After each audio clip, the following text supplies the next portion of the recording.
morning, Mr. Secretary, dear Marco. A warm welcome to NATO, your first foreign ministers meeting. But before I continue, let me express my condolences about the 4 US soldiers who died during exercises in Lithuania. Our thoughts are with their family, their friends, their colleague soldiers, and we have the deepest respect for their service. I also want to highlight the work being done by the US, Lithuania, but also Poland and Estonia to work around the clock, basically to do everything to make sure that they will be recovered. But again, we are very sad about their death. Marco, I want to commend you for your tireless diplomacy over the last couple of months. You've traveled the whole world. I also want to thank you for what you did before as a senator, supporting NATO. And we will have a lot to discuss over the coming 2 days. Of course, Ukraine, as I said before, President Trump, the team, you broke the deadlock. You started a process of negotiations with our full support to bring the Ukraine war to a lasting, to a durable peace. And in the meantime, the Europeans are stepping up, providing a lot of military support to Ukraine, and we have seen the latest numbers coming in that overall NATO allies have provided in the first 3 months over $20 billion in support to Ukraine to make sure they can stay in the fight as long as it continues. We will also discuss the other threats over the next 2 days. Of course, Russia, which is our long-term threat, but also the increasing problems we have with China, of course, North Korea, Iran, and all of these 4 are getting more and more connected, and these 2 theaters getting more and more connected and working intertwined.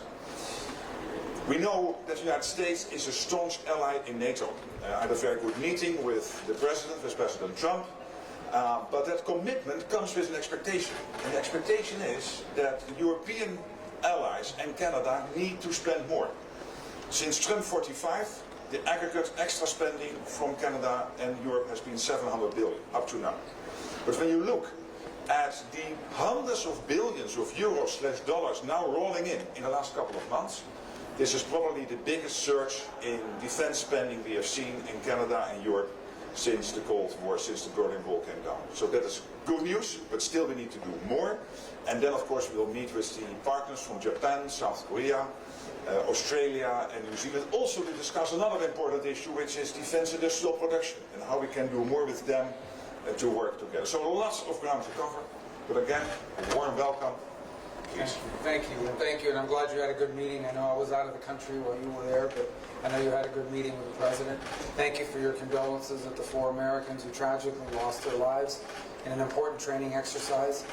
We honor them, and it also reminds us that the United States is in NATO. We're an active, as we speak right now, the United States is as active in NATO as it has ever been.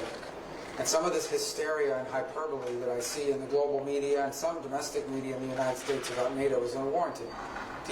President Trump's made clear he supports NATO. We're going to remain in NATO. He's made clear, but our first ambassador that got out of the United States Senate is our ambassador to NATO, who joins us here today on his first day, on his first hour on the job. So all of that is a testament to it. But we want NATO to be stronger.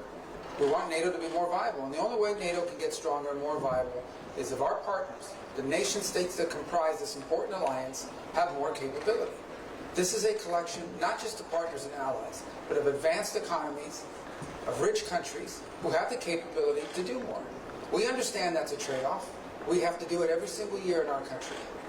I assure you that we also have domestic needs. But we've prioritized defense because of the role we've played in the world, and we want our partners to do the same. And I understand there's domestic politics after decades of building up vast social safety nets that maybe don't want to take away from that and invest more in national security. But the events of the last few years, a full-scale ground war in the heart of Europe, is a reminder that hard power is still necessary as a deterrent.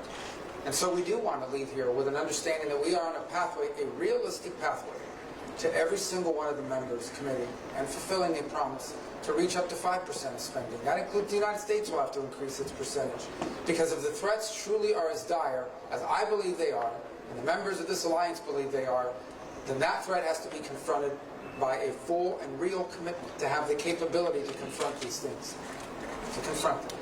And that's been the message President Trump had in his first administration, and it's the one he brings into this one. He's not against NATO. He is against a NATO that does not have the capabilities that it needs to fulfill the obligations that the treaty imposes upon each and every member state. And it wants our name, and no one expects that you're going to be able to do this in 1 year or two, but the pathway has to be real. This is a hard truth, but it is a basic one that needs to be said now. In order for us to prove, and in order for us to build the kind of NATO that has the capability to defend the territories of our nation states and deter any action that would be aggressive against any one of us. So I hope to have a chance to engage on that here today in our conversations. I'm sure we will. Of course, we're also happy to be joined by our Indo-Pacific partners, who have become great partners to the alliance, as we also see increased threats to both freedom of navigation and territorial integrity in the Indo-Pacific. So we look forward to engaging them as well in this context. And thank you for the chance to be here at my first visit. I hope it was very productive. Good. Thank you. Absolutely. Thank you very much.